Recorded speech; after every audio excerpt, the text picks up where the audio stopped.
Hey everyone, welcome back to my channel where only one of my eyebrows likes to cooperate with me.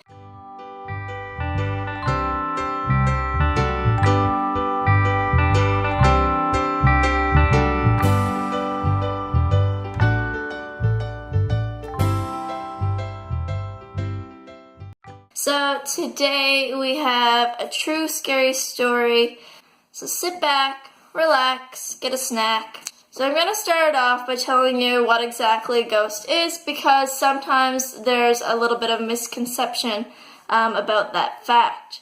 So a ghost is the solar spirit of the dead, and whether or not you believe in ghosts, the belief of existence in the afterlife has dated back to pre-literate times before man could even read or write. Ghosts are believed to haunt objects, locations, or people that they knew in their previous life. Poltergeists, however, are a little bit different, and they don't necessarily haunt a location, but rather a person of their choosing. And oftentimes they do cause disturbances for that person, which could include biting them, hitting them, moving objects, and also levitating them.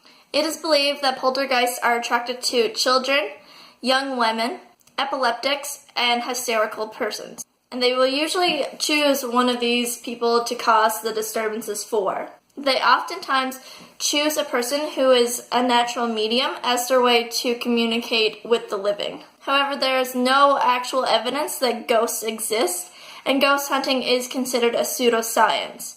And those of you who know me personally know that I'm a very logical and scientific person, but there are just some things that can't be explained by science. So I spent my entire childhood in a very rural community. And I always knew that there was something off about our home. While I was home, I always get this weird sense that I was being watched, and especially in the living room. So when I got home from school most days, I would end up falling asleep on the couch for hours because I had been up the night before, tossing and turning and keeping my eyes open because I knew something was in my room watching me, and I was too scared to close my eyes. So if I did fall asleep on the couch, I would always ask my parents to bring me upstairs to my bedroom because multiple times I had woken up where the living room would be freezing, and I'd hear footsteps out in the kitchen and opening the fridge.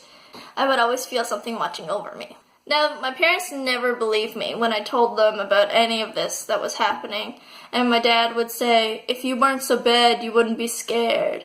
And after being woken up so frequently throughout the night, Mom would say, there's nothing in this house that can harm you.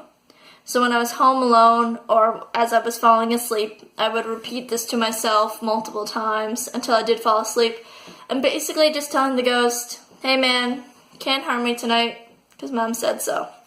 So in their basement, there was, and more than likely still is. However, I think it's hidden away at this point. They might have realized how fucking scary it is. But there is a huge portrait of my great uncle Max, my dad's uncle. And he owned the home before Dad did, and Dad bought it off of him. And for some god-awful reason, they kept this terrifying portrait down in the basement. It was a very big portrait. And as you will walk down the stairs, you could feel his eyes watching you as you walked around down there.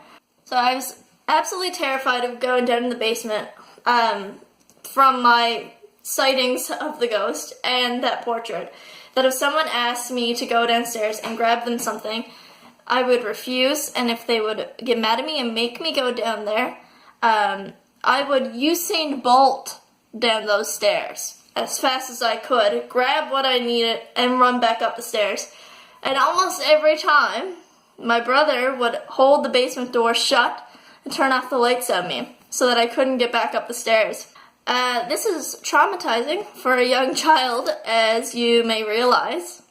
So I would be screaming, crying, hitting the door, whatever. I did not want to be down there in the first place. So Mom would finally get so mad at him, whatever, and make him open the door. And when I got up, I would punch him because he was being so cruel to me. So seeing my uncle had begun to cease when I was around 10 or 11. But as I got older, I began to see him more around the time that I was 15, 16. So I would feel his eyes on me as I was out playing in the yard, as I was walking by the house, when I was in the house. And I guess he showed up because he didn't like the lack of respect I was showing around the house at that time. Respect your elders, kids. The fucking ghost might chase after you if you don't. So one night I was out camping with my boyfriend at the time and my best friend, and I woke up around 3 a.m., which, as you may know, is the witching hour, the time when ghosts come out. So I got up then and I went inside to use the washroom. And as soon as I sat down and started to pee, I heard footsteps come up over the basement stairs, walk to the fridge, stop. They turned around and I hear the footsteps walking towards the bathroom door where I'm sat down. So as I hear this, the footsteps stop right in front of the bathroom door where I'm currently pissing. So I stop midstream. I have my hands covering my mouth because I don't want him to hear me breathing and know that there's actually someone in there. Because I have no idea what the fuck he would do if he knew that I was in there. Just terrifying. He's there for about 2 minutes, I would say. And then he finally walks out towards the front door. He turns around and walks down the basement stairs again. And as soon as I hear those footsteps stop, I fucking haul up my pants and I'm out in the fucking tent. 2 seconds. I'm fucking terrified. So I wake up my boyfriend and tell him what happened. He says, "Hey, you're full of shit." So the next morning, I got up, told my parents what happened, and didn't believe me.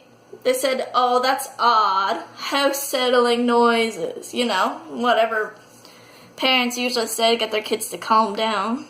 Anyways, they told me they were both in bed the whole night, whatever, they didn't hear anything, blah, blah, blah. So after that horrifying experience, I had only seen him one time after, and I got out of the shower one day, and because the shower, the stairs go downstairs, are right outside the door. So when I came out of the bathroom, I seen a shadow figure walk past the bottom of the stairs, and that was spooky. But I haven't seen him since. I've been home, obviously, multiple times. Haven't seen him, knock on wood. So when I moved away from home, my ex had put a deposit down on an apartment, and we moved in without me even viewing it.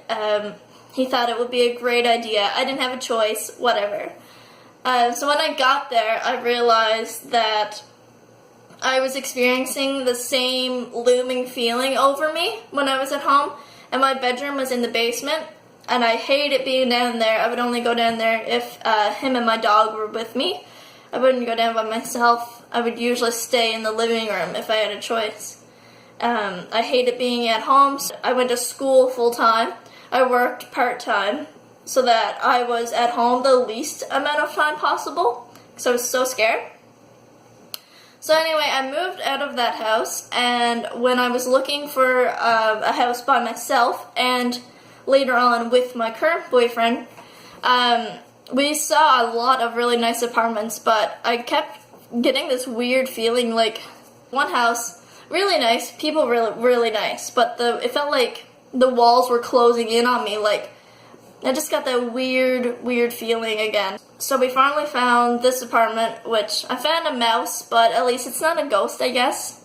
Anyway, the main part of finding an apartment was to make sure that there wasn't something watching over me, and there also wasn't something tormenting my dog while she was home alone without anyone here. I just don't feel safe in certain homes, like certain businesses I don't like going to. I worked at this one spot. Like, it was obviously haunted, which maybe I'll do another story about that. Anyway, thank you guys for watching my video. I know it's been a long time since I uploaded. My last video was awful. I tried to do this already, and, you know, my outfit was cute, but, like, I think I was just having a shitty day when I tried to film it.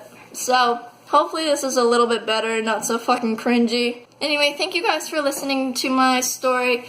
It's really hard to talk about, actually. Nobody knows about any of the stuff that's happened, and the people who do don't believe me.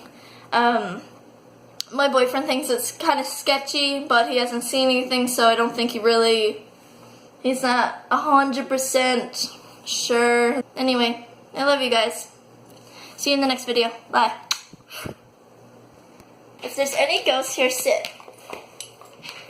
That's good to know. Thank you. Thank you for assuring me of this.